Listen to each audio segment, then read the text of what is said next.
May mga ilan-ilan na sa inyo yung nag-request na silipin ko raw yung mukhang bago ha, registered. Kailan ba lumitaw tong loan app na to? Yung pangalan ay si Big Loan na 0% interest daw sa first loan at nagpapautang from 1,000 or 10 kung first time mo up to 25,000 kung matagal ka na. Curious din ako guys and I've seen enough na mukhang this is just Digido reincarnated. So, bago kayo umutang dito sa kay Big Loan, panoorin nyo na lang yung video na to para makilala nyo siya ng husto.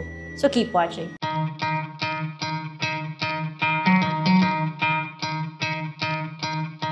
Hello everyone! Welcome back to my channel. It's Ate Red here, your original utang queen. And for today's video, isa na namang loan app. I don't know, bago to kasi mukhang matagal na yung kanyang registration ha. At yung pangalan ay si Big Loan. Mukha siyang promising, but I said, mukha siyang promising. This video is not sponsored. It's based on my personal experience. And actually guys, tagal ko nang tinatry to. Kaso the first time na tinry ko siya, walang OTP na dumating. Finally, after 2 weeks, nasilip ko rin siya. Wala akong links, walang marketing, 100% reviews lang po talaga para mabigyan ko kayo ng heads up kung dapat nyo bang lapitan yung loan app na to o hindi. I don't care kung may nagsasabing may binabash ako because yung concern ko is kayo. So yun nga yung pag-uusapan natin ay si Big Loan guys.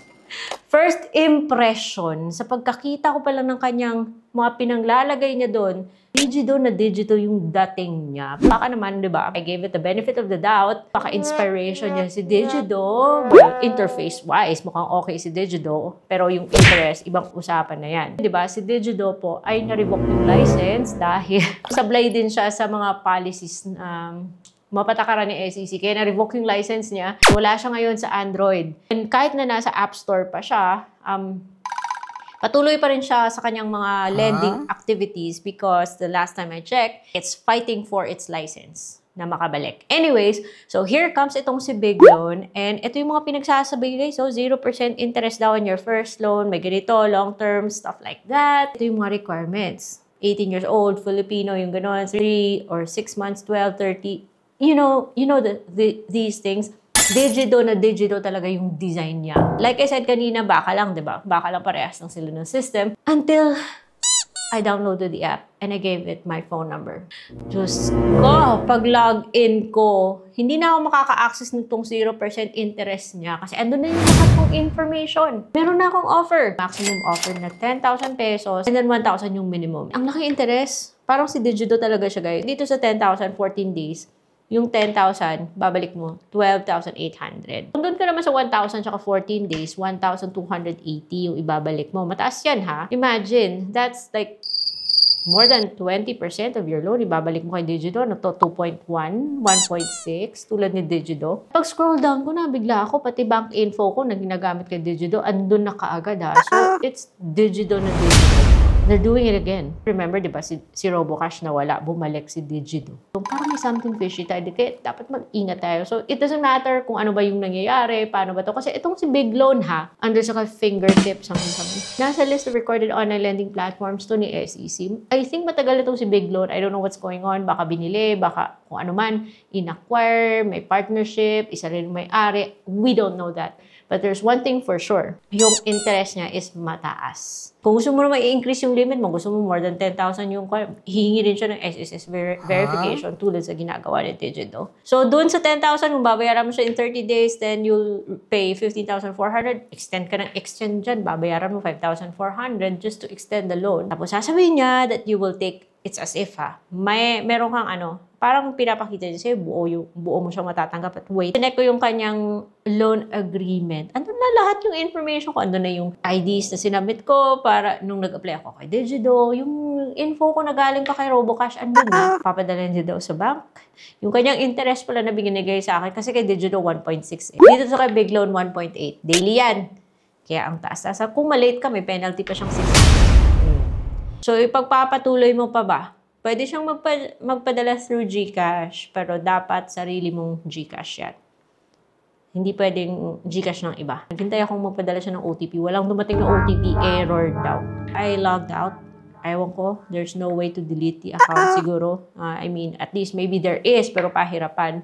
Check ako doon sa kay Digido. So, everything all my details, both kay Digido tsaka kay Big Loan, they're sharing it. Nakapasok ako kay Digido, it's the same thing. Yung max offer nga lang is 12,500. Yung minimum is 1,000. Dito kay Digido, nasa 1.6 ako. Daily. So, sa 7 days, yung 1,000, babayaran ko 1,112. Sabi niya, you take. I'm not gonna blame you if you think buo siyang matatanggap. Pero ngayon pa lang, sinasabi ko guys, hindi po siya buong matatanggap. Nag-OTP ako. Yung dumating sa account ko is 940. So, hindi siya buong matatanggap guys, 940.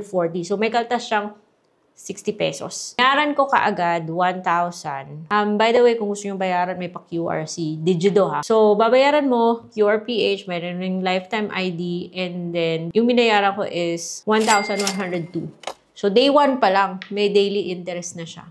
May kinaltas na siya. I've seen enough to say na may something fishy.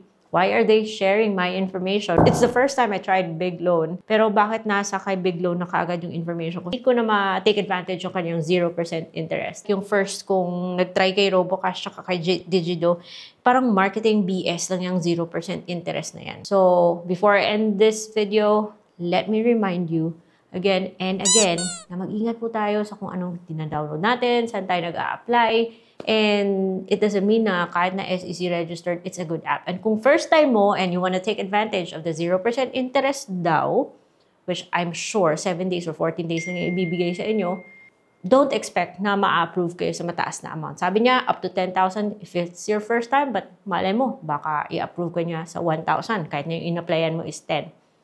So, this is based on my personal experience. Ito yung nakita ko. I compared these two apps. They're the same. At yung pinaka nakakatakot sa lahat is that andun na kaagad yung information ko. Ano pa yung masasabi nyo dyan, diba? I don't know, ha? I don't know. I'll try to find out more and of course, I'll share it with you guys probably in a post sa Facebook page. This is my Facebook page. And since based on my personal experience, based sa nakita ko after trying this app, ako guys, I would avoid this loan app. And meron namang mga legit at mas maganda yung offer. Hindi po 1.6 or 1.8 daily or hindi po 2.1% yung interest per day. Meron po tayong mga legit loan apps na put together na playlist na subukan ko sila and so far okay naman yung experience ko sa kanila and hindi po lumalagpas ng 15% yung monthly interest nila. So they're much better than this Big Loan or Digido. Bago kayo mapadpad dito sa kay Big Loan, check niyo muna yung mga legit loan apps na nasa playlist na to ha. Kasi andun yung mas okay na loan app para sa inyo. Pero, well, again, this video is not sponsored. It's based on my experience. Ito yung masasabi ko. And nasa inyo pa rin yan kung ano yung gusto nyong gawin after seeing this video. I'll see you on my next vlog and bye-bye.